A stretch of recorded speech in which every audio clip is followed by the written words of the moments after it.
안녕하세요. 재무제표 파헤치기의 잔돈사냥꾼입니다.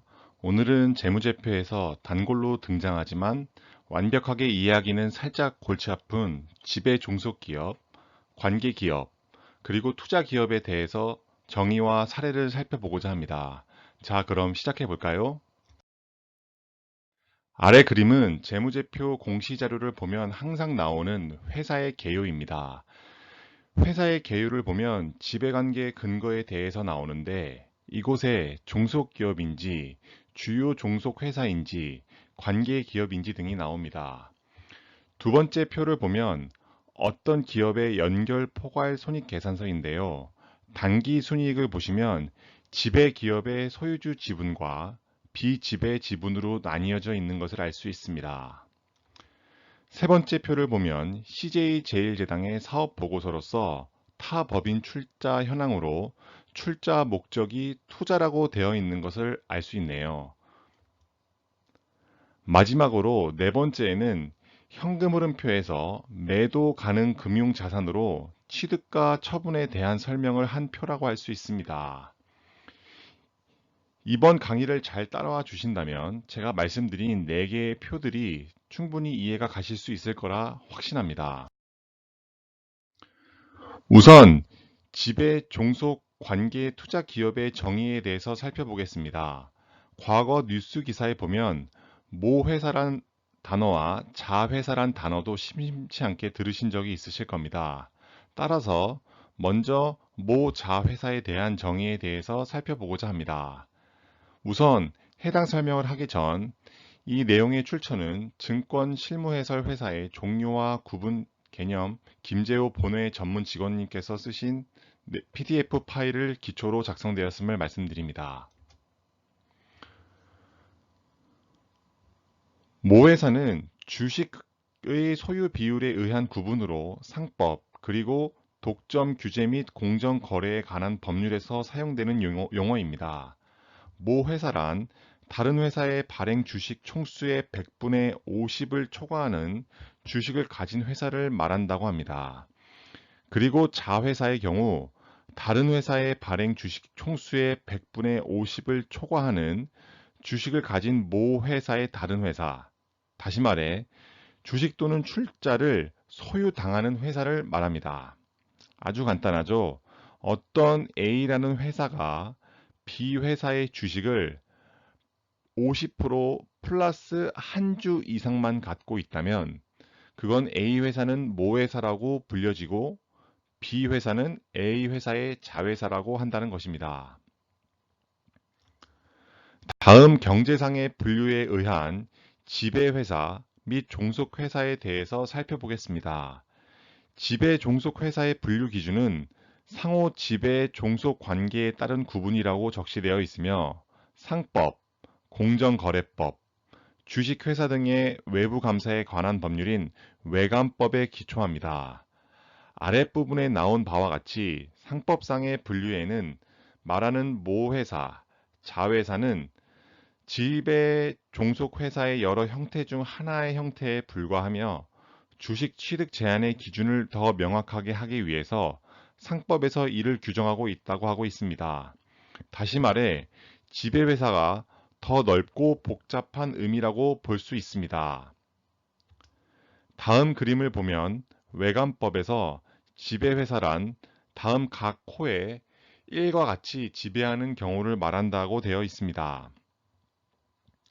1번을 보시면 주식회사가 다른 회사의 의결권이 있는 주식 또는 출자 지분의 100분의 50을 초과하여 소유하는 경우 또는 2번에 주식회사가 다른 회사의 의결권 있는 주식 등의 100분의 30을 초과하여 소유함과 동시에 당해 다른 회사의 최대 출자자인 경우 세 번째, 지배회사와 종속회사가 합하거나 종속회사와 또 다른 종속회사가 합해져 다른 회사의 의결권이 있는 주식 등의 100분의 30을 초과하여 소유하면서 당해 다른 회사의 최다 출자자인 경우 등 총 7가지 중 1개에 해당되면 그 회사는 지배회사로 구분이 된다고 합니다.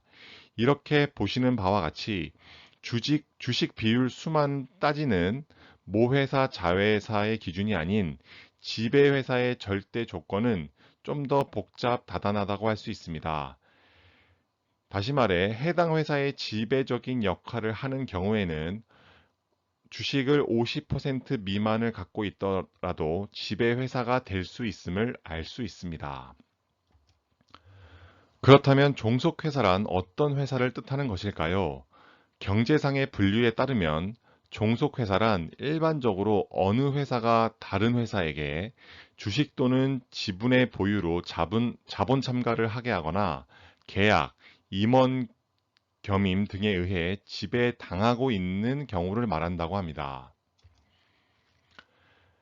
관계회사에 대한 설명입니다.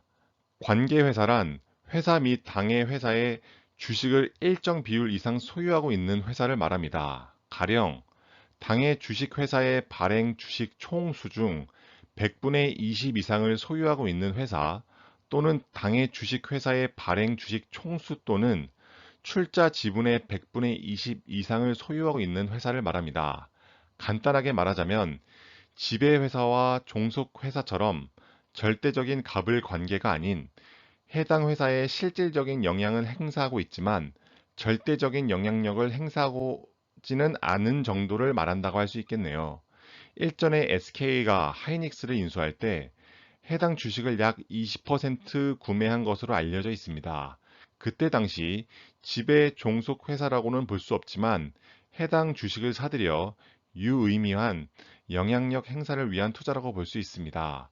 이럴 때 우리는 관계 회사라고 부릅니다. 마지막으로 살펴볼 정의는 투자 기업입니다. 투자 기업은 회사의 재산을 자산에 운용하여 그 수익을 주주에게 배분하는 것을 목적으로 투자하는 기업을 말합니다. 자, 이제 우리는 지배 종속기업, 관계기업, 그리고 투자기업에 대한 정의를 살펴보았습니다. 그러면 예시를 통해 실제 어떻게 회계 처리를 하는지 살펴보도록 하겠습니다. 자, 잔돈 맥주라는 기업이 있다고 가정합시다. 잔돈 맥주집의 얼음 맥주는 고객들을 매혹시켜서 엄청난 매출을 올리고 있다고 합니다. 사장님은 고객이 잔돈 맥주집에 방문하기 전에 옆에 있는 버거집을 들렀다 온다는 사실을 알아채고 해당 버거집의 지분을 80% 사들여 상호명을 잔돈 버거로 변경하였다고 합시다. 이럴 때 우리는 잔돈 버거를 잔돈 맥주의 종속 기업이라고 할 수 있습니다.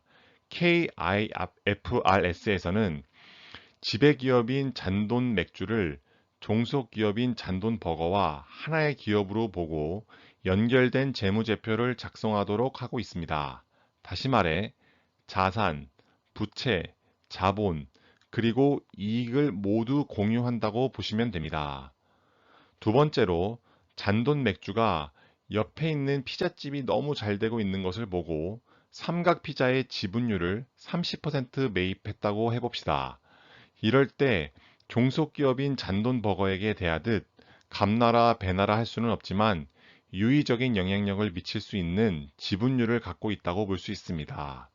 이럴 때 우리는 관계기업이라고 하며 연결 재무제표에서 지분법 회계 처리를 하도록 규정하고 있습니다.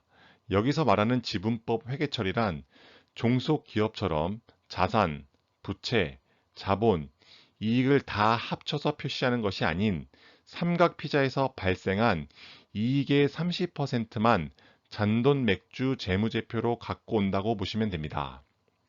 세 번째로 잔돈 맥주, 잔돈 버거에서 장사를 통해 벌어들인 이익으로 현금 부자가 됐다고 합시다.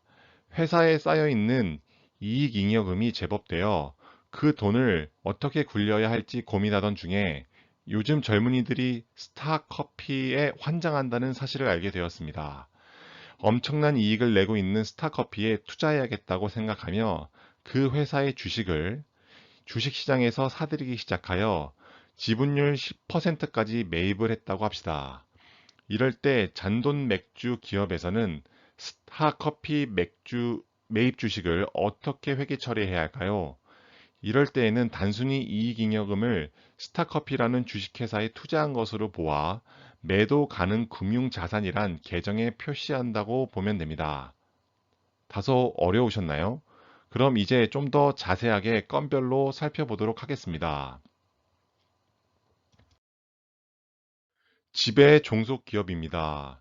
일전에 말씀드렸듯이 잔돈 맥주는 지배 기업, 그리고 잔돈 버거는 종속 기업입니다.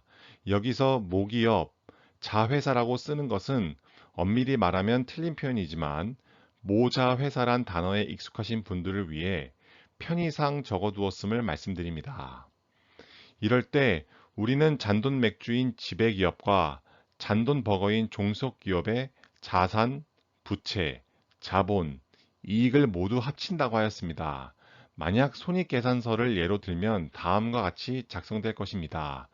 잔돈 맥주의 경우 수익은 10억, 비용은 8억, 따라서 이익이 2억이 났다고 합시다.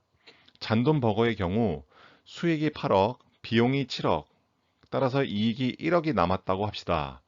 이럴 때 수익은 잔돈 맥주의 10억과 잔돈 버거의 8억을 합친 18억, 비용과 이익의 경우도 잔돈 맥주, 잔돈 버거의 비용과 이익을 각각 더해준 값으로 표현이 됩니다.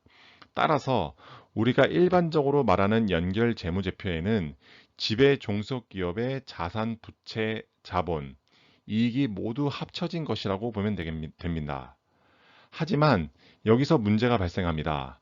잔돈버거의 지분을 100% 갖고 있다면 모든 자산, 부채, 자본, 이익을 합치는 데 문제가 없겠지만 위 사례와 같이 지분율을 80%만 갖고 있다고 한다면 나머지 20%에 해당하는 것은 잔돈 맥주의 자산, 부채, 자본, 이익과는 상관이 없다고 할 수 있겠죠. 따라서 재무제표를 볼 때 이러한 오해를 방지하고자 손익계산서의 당기 순이익 부분에 대해서 지배기업의 소유 지분과 비지배 지분으로 나누어 적시하도록 하게 되어 있습니다. 따라서 이익의 경우 다음과 같이 지배 지분과 비지배 지분으로 나눠서 적시한다는 점을 알고 넘어가시면 될 것 같습니다. 이 표는 오늘 영상 처음에서 보여드린 표입니다. 손익계산서에서 당기 순이익이 지배기업의 소유주 지분과 비지배 지분으로 나뉘어져 있는 것을 알 수 있습니다. 두 번째, 지배기업과 관계기업에 대해서 살펴보겠습니다. 잔돈 맥주는 삼각피자의 지분율 30%를 투자하여 장기적으로 파트너십 관계를 맺고 있다고 합시다. 이럴 때 회계 처리를 어떻게 하는지 예시를 살펴보도록 하겠습니다. 지배 종속 기업의 경우에는 수익, 비용, 이익을 전부 단순 합으로 계산했지만 관계 기업의 경우 이익에 대한 지분율 비율만큼만 계산하는 것을 알 수 있습니다. 이렇게 이익에 대한 지분율 비율에 대해서만 반영하는 것을 지분법 회계처리라고 합니다.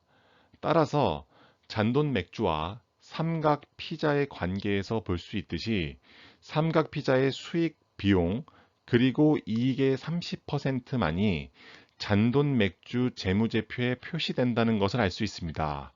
여기서 오해할 수 있는 것이 그렇다면 삼각피자의 자산, 부채, 자본도 30%씩 잔돈 맥주에 반영이 된다고 생각할 수 있지만 그렇지 않습니다.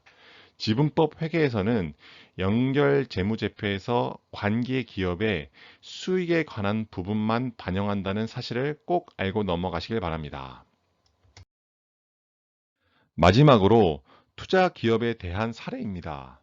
잔돈 맥주가 사업이 잘 되어 회사 잔고에 돈이 넘쳐나 이 돈을 굴리기로 마음먹었다고 합시다. 이때 스타커피가 너무 잘 되고 있는 것을 알고 스타커피의 주식을 10% 사들였습니다. 이때 어떻게 회계 처리를 해야 할까요? 앞에서 살펴본 종속 관계 기업과 투자 기업의 차이는 목적이 다르다는 것입니다. 종속 관계 기업은 우리 일반인과 같이 주식을 단순히 이익을 위해 투자하는 것이 아닙니다. 그 회사의 투자를 통해 상호 발전을 도모하는 관계라고 할 수 있습니다. 하지만 스타커피와 같은 투자 기업은 다릅니다. 전에 말씀드렸듯이 지배 기업의 여윳돈을 굴리기 위해 특정 기업에 투자한 것에 불과하다고 하는 것이죠. 따라서 이익이 나면 언제든 해당 주식을 팔 수 있습니다. 따라서 스타커피의 자산, 부채, 자본, 이익 어떠한 것도 잔돈 맥주 재무제표에 반영이 되지 않고 매년 말 스타커피의 주가의 상승 또는 하락에 따라 매도 가능 금융 자산의 손익을 반영하는 것으로 끝이 난다고 보면 됩니다. 이렇게 지배, 종속, 관계 투자 기업에 대해 회계 처리를 어떻게 하는지 살펴보았습니다. 아래 표를 보면 잔돈 맥주인 지배회사의 연결 재무제표에는 다음과 같이 표현된다고 할 수 있습니다. 잔돈 맥주의 순이익은 2억이 되고요. 100% 반영이 된다고 할 수 있습니다. 종속회사인 잔돈버거의 순이익도 100% 반영됩니다. 다만 지배주주 지분과 비지배주주 지분을 분리 표시하기 때문에 전체 이익의 80%인 8천만 원과 비지배주주 순이익인 2천만 원을 분리 표시해 준다는 사실을 알고 가시면 될 것 같습니다.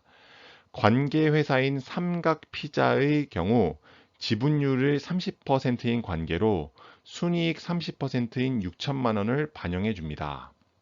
마지막으로 투자회사인 스타커피는 주식회사 평가에 따라 매도 가능 금융자산 계정에 반영하는 것으로 마무리됩니다. 첫 번째 그림은 파라다이스 회사의 개요입니다. 아래에 있는 파라다이스 호텔 부산, 파라다이스 세가사미, 파라다이스 인터내셔널, 파라다이스 아메리카는 모두 파라다이스의 종속 회사이므로 연결 재무제표에 한 기업처럼 자산, 부채, 자본, 이익이 합쳐져서 표현될 것임을 알 수 있습니다. 두 번째로 그렇게 한 회사로 보아 지배 종속회사를 연결 재무제표에 표현하지만 만약 100%의 종속회사가 아닌 경우 지배 지분과 비지배 지분으로 분리하여 이해관계자들이 좀 더 정확한 정보를 얻을 수 있게 해준다는 사실을 알 수 있습니다. 세 번째로 CJ제일제당의 타 법인 출자 현황에 대해서 살펴보면 혜태제가와 KT의 투자 목적으로 투자하는 것을 알 수 있습니다.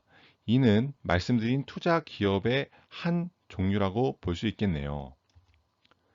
네 번째로 그런 유한양행의 관계 기업에 대한 지분법 적용 내역에 대해서 살펴보면 유한킴벌리, 유한크로락스, 한국안센, 유칼릭스, 바이오니아 등의 지분율을 각각 2에서 30%씩 보유한 상태입니다. 해당 기업의 당기 순이익이 발생하면 보유 주식 비율만큼 지분법 손익으로 유한양행 재무제표에 반영된다는 것을 알 수 있습니다. 지금껏 지배, 종속, 관계 투자 기업에 관한 영상을 봐주셔서 감사드리며 구독과 좋아요, 그리고 알림은 사랑입니다. 감사합니다.